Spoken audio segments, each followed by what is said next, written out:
क्या आपके साथ कभी ऐसा होता है कि पेट में अचानक गैस बनने लग जाए, पेट में भारीपन आ जाए, कभी दस्त लग जाती है, तो कभी कब्ज होने लगता है, कभी जब आप स्ट्रेस में होते हो तो अचानक आपको वॉशरूम के लिए दौड़ना पड़ता है, कभी भूख लगती है तो कभी बिल्कुल भूख नहीं लगती, कभी भोजन करने के बाद तुरंत आपको वॉशरूम के लिए जाना पड़ता है। ये सारे या इनमें से कुछ भी लक्षण अगर आप अपने आप में या अपने आसपास के लोगों में देख रहे हैं तो वो आईबीएस हो सकता है। नमस्कार, मैं हूं डॉक्टर सुरुचि नाइक और तज्ञ होलिस्टिक हेल्थ केयर में आप सभी का स्वागत करती हूं। आज हम चर्चा करेंगे आईबीएस पे।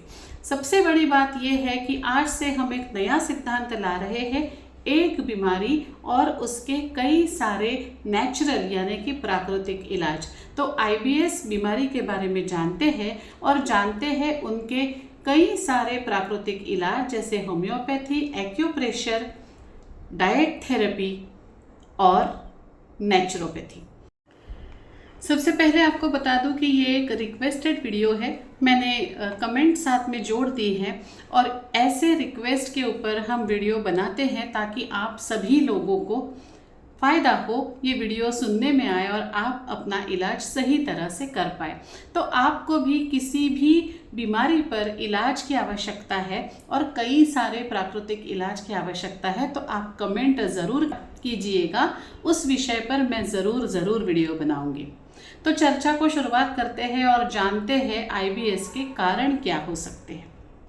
आजकल की दुनिया में एक सबसे बड़ा कारण देखा जाता है स्ट्रेस, उसके बाद आता है लाइफस्टाइल, फिर आता है नियमित रूप से खाना ना खाना, फिर आता है गलत तरीके का भारी भोजन खाना, खाने में फाइबर का ना होना, खाने में अच्छे तत्वों का ना होना, अच्छी नींद नहीं होना, और एक महत्वपूर्ण कारण है आपके गट का और आपके ब्रेन का जो कनेक्शन है उसमें हो जाती है गड़बड़ी। इसका इलाज कैसे किया जाए देखते हैं। ये जो आईबीएस है इसे हम तीन तरीके से देखते हैं। आईबीएस सी जिसमें कॉन्स्टिपेशन होता है, आईबीएस डी जिसमें डायरिया होता है और आईबीएस एम जिसमें मिक्स्ड तरीके के सिम्टम्स आते हैं। जब हम होम्योपैथी की बात करते हैं तो होम्योपैथी में हम पहले पेशेंट की पूरी केस हिस्ट्री लेते हैं और उसके अनुसार ये डिसाइड किया जाता है कि ये तीनों में से कौन सा आईबीएस उसे है, और ज़्यादातर आईबीएस एम पाया जाता है जो कि किसी इमोशन के साथ, किसी स्ट्रेस के साथ जुड़ा हुआ होता है, यानी कोई इमोशन, कोई स्ट्रेस इस आईबीएस को ट्रिगर करता है जो सीधा आपके डाइजेशन पर इफेक्ट करता है। तो होम्योपैथी की आईबीएस के ऊपर दवाइयाँ अब हम देखेंगे। होम्योपैथिक इलाज में होम्योपैथिक दवा लक्षणों को देखकर दी जाती है। तो जिन पेशेंट में तनाव के कारण या एंजाइटी के कारण आगे का भविष्य के बारे में जो एंजाइटी होती है, जैसे आप एग्ज़ाम देने जा रहे हो या जैसे कोई मीटिंग में जा रहे हो या जैसे कोई बड़ा काम करने जा रहे हो और उसका आपको आ गया तनाव, और उस तनाव के कारण अगर आपको आईबीएस के सिम्टम्स दिख रहे हैं, ऐसे पेशेंट्स के लिए एक स्पेशल दवा आपको बताऊंगी जिसका नाम है अर्जेंटिनम नाइट्रिकम 200। जो घबराहट वाला रीज़न है उसके लिए हम अर्जेंटिनम देते हैं। जब कभी ऐसा होता है कि बहुत ज़्यादा और बार बार शौच को जाने की इच्छा होती है, शौच आए या ना आए लेकिन इच्छा होती रहती है, तब हम देते हैं नक्स वोमिका। नक्स वोमिका आपको 30 पोटेंसी में लेना है। उसके बाद कई सारे ऐसे पेशेंट होते हैं कि जिनको दबाने से पेट में या आगे झुकने से आराम मिलता है, उनको मरोड़ सी पेट में आती रहती है, उनके लिए दवा है कोलोसिंथ, कोलोसिंथिस जिसे हम कहते हैं। ये दवा भी आपको मरोड़ में और ऐसी कंडीशन में आराम देती है। उसके बाद एक दवाई आती है लाइकोपोडियम नाम से, लाइकोपोडियम 30 ये दवाई है। ये ऐसे पेशेंट के लिए है जिनको खाना खाते ही तुरंत गैस बन जाती है, शाम के समय पेट फूलने की या गैस बनने की तकलीफ़ ज़्यादा रहती है, जिनको बार बार मीठा खाने की इच्छा होती है, इनके लिए लाइकोपोडियम 30 दवा एक बहुत कारगर दवा हम होम्योपैथी में मानते हैं।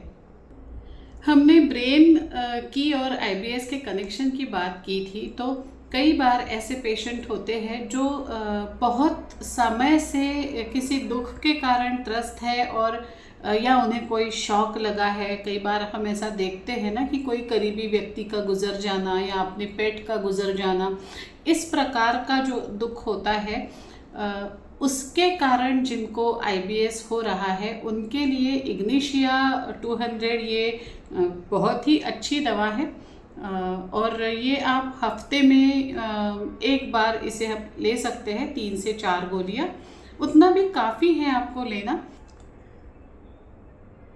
एक दवा है पोडोफाइलम, जिनको बिल्कुल पानी जैसे दस्त होते हैं, खासकर सुबह के टाइम में दस्त होते हैं और दस्त के बाद बहुत ज़्यादा कमज़ोरी आ जाती है, तब हम पोडोफाइलम देते हैं। इनमें से कुछ जो दवाइयाँ हैं वो दवाइयाँ लक्षण दिखने पर ही दी जाती है और कुछ दवाइयाँ आपको क्रॉनिक पुराना बीमारी जो है उसे ठीक करने के लिए दी जाती हैं। याद रखें, होम्योपैथिक दवाइयाँ आप कंसल्टेंट से चिकित्सा करने के बाद ही लें। अब चलते हैं दूसरे विषय पर। अब आते हैं एक्यूप्रेशर पॉइंट्स आईबीएस के लिए। ये पॉइंट्स मैं आपको वर्बली बता रही हूँ और साथ में बाजू में एक पिक्चर भी दे रही हूँ, जिसको देख करके आपको ये पॉइंट्स दबाना बहुत ज़्यादा आसान हो जाएगा। तो सबसे पहले देखते हैं ये पॉइंट जहाँ हम बिंदी लगाते हैं ना, वो पॉइंट दबाने से ब्रेन को शांत करने का ये पॉइंट है। तो जो गट ब्रेन एक्सिस, जो कनेक्शन मैंने बताया था पेट का, गट का कनेक्शन ब्रेन से, तो ये पॉइंट दबाने से ये जो ब्रेन शांत हो जाता है। ये कनेक्शन जो है पेट में जो एंजाइटी पहुंच जाती है, हम कह सकते हैं रॉ लैंग्वेज में, तो ये कनेक्शन नॉर्मल होने में कह सकते हैं ये पॉइंट हमारी मदद करता है। दूसरा पॉइंट आता है हमारे छाती के नीचे, आप पिक्चर में पॉइंट देख सकते हैं। वहाँ प्रेस करने से जो गैस और ये सारी चीज़ें बनती हैं पेट में, उसके लिए हमें काफ़ी आराम मिल जाता है।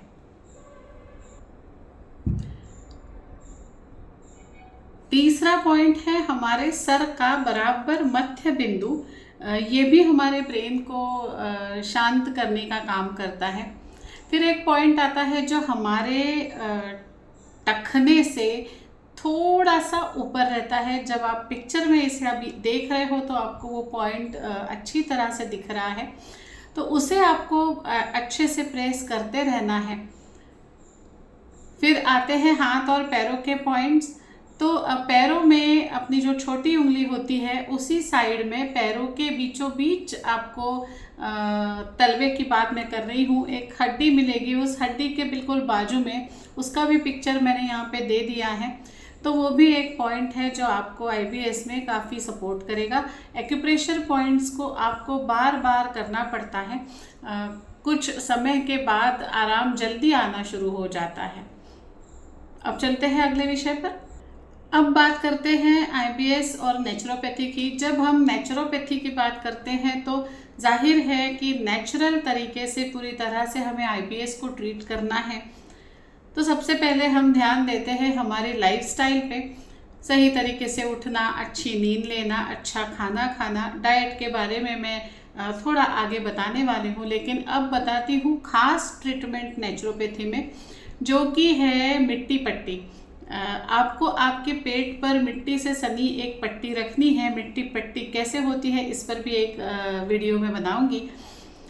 ये जो मिट्टी पट्टी होती है ये पेट की गर्मी कम करने के लिए मदद करती है और इसके कारण गैस का फूलना, पेट में दर्द भी अगर हो रहा है तो भी मिट्टी पट्टी से दर्द चला जाता है। दूसरा है सिकाई। सिकाई कैसी? गर्म और ठंडी दोनों सिकाई। आपको 3 मिनट गर्म पानी से अपने पेट की सिकाई करनी है और 1 मिनट आपको ठंडे पानी से आपके पेट की सिकाई करनी है। ये तरीका भी आपके पेट में हो रही हलचल, मरोड़, दर्द, एसिडिटी, गैस, इनको कम कर सकता है। नेचुरोपैथी में हम एक और चीज़ से इलाज करते हैं जिसे हम वाटर थेरेपी कहते हैं। तो सुबह उठकर रोज़ 2 से 3 ग्लास गुनगुना या रूम टेम्परेचर वाला गुनगुना पानी में ज़्यादा प्रेफर कराती हूँ अपने पेशेंट्स को। जब देती हूँ तो गर्म पानी नहीं पीना है, याद रखिएगा, हल्का गुनगुना पानी हमें पीना है। तो ये नेचुरोपैथी में, और खाने की बात हम अभी आगे करेंगे ही। तो ये रहा आईबीएस का नेचुरोपैथी का इलाज। अब चलते हैं डाइट थेरेपी पे। जब हम डाइट और आईबीएस की बात करते हैं तो सबसे पहले हमें ये समझना ज़रूरी है कि भोजन जो है आपको सही समय पर करना है। छोटा छोटा भोजन बार बार आप कर सकते हैं, एक साथ भर के आपको भोजन नहीं खाना है। भोजन में आपको कौन से पदार्थ लेने हैं ये भी एक बहुत महत्वपूर्ण बात है। तो जो पदार्थ हल्के हो पचने में, उनका सेवन आपको करना है। अब यहाँ पे एक बात आ जाती है, हमने बात की थी आईबीएस डी, आईबीएस सी, आईबीएस एम। तो तीनों के हिसाब से जिनको कब्ज़ है उनका डाइट अलग बनेगा, जिनको डायरिया है उनका डाइट अलग बनता है। और सबसे समझना आईबीएस में ये है कि कुछ लोगों में ऐसे कुछ पदार्थ होते हैं जो पाचन करना मुश्किल हो जाता है। ये पदार्थ हर किसी के लिए अलग अलग हो सकते हैं।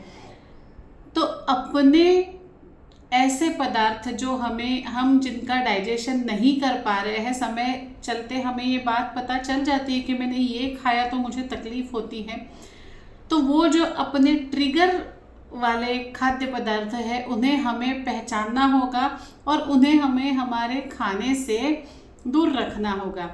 एक और टर्म मैं इस्तेमाल कर रही हूँ, फॉडमैप। तो ये ऐसे पदार्थ होते हैं, ऐसे कार्बोहाइड्रेट्स होते हैं जो डाइजेशन में हमें तकलीफ़ देते हैं, तो उनका प्रयोग हमें आईबीएस में कम करना है। इसमें कई सारे फल जो जैसे पत्ता गोभी हो गई, आम हो गया, इसकी लिस्ट में आपके लिए बाजू में दे देती हूँ। अगर हर एक लिस्ट में बोलती जाऊँ तो वीडियो बहुत लंबा हो जाएगा। तो फॉडमैप के हिसाब से कौन से नहीं लेने हैं और कौन से लेने हैं इसकी लिस्ट में भी आपको दे रही हूँ। एक बात और कहूँगी कि आपकी जैसी कंडीशन है उस हिसाब से डाइटिशियन आपका डाइट प्लान करके देती हैं। तो अपने मन से डाइट ना लें, यही आपको सलाह देना चाहूँगी। आज हमने चर्चा की आईबीएस के ऊपर। आईबीएस को लेके आपको कोई भी समस्या है तो मेरा नंबर मैंने यहाँ पे दे दिया है, आप मुझे संपर्क कर सकते हैं। कमेंट करके ज़रूर बताइएगा कि ये वीडियो आपको कैसा लगा, ये सारी ट्रीटमेंट्स आपको कैसे लगी। कोई विशेष ट्रीटमेंट आप लेना चाहते हैं तो भी मुझे संपर्क कर सकते हैं। कोई ट्रीटमेंट समझ में नहीं आ रहा है तो भी आप मुझे संपर्क कर सकते हैं। तो इस वीडियो को लाइक कीजिएगा, शेयर कीजिएगा, चैनल को सब्सक्राइब कीजिएगा, कमेंट कीजिएगा। धन्यवाद।